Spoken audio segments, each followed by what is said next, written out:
Добро, денес нема да дадам коментар за пресудата која што ја донесе судот во случајот Рамковски и случајот Пајажина, бидејќи тоа е пресуда на судот и се базира на аргументи, но ќе дадам коментар на изјавата што ја даде колешката Ана Павловска-Данева. За жал, како човек кој што доаѓа од правниот факултет, очекувавме таа во својата изјава и во име на СДСМ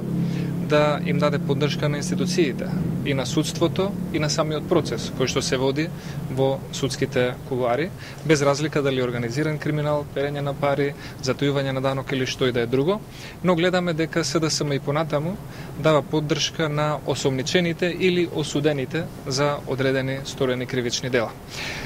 И тоа е само една потврда дека Социјалдемократскиот сојуз може би од време на време истакнува нови личности, но се држи до старите принципи. А тоа е да се меша во работата на судството, да штити криминал и со самото тоа да не се залага за владење на правото и за борба против организираниот криминал и корупцијата.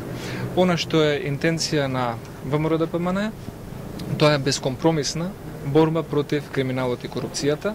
нешто што постои насекаде во сите држави, но нешто чие што санкционирање зависи најмногу од политичката волја на релевантните фактори и од способноста и капацитетот на институциите независно да ја вршат својата работа. Ние се залагаме за независно судство и примена на законите еднакво кон сите граѓани во Република Македонија.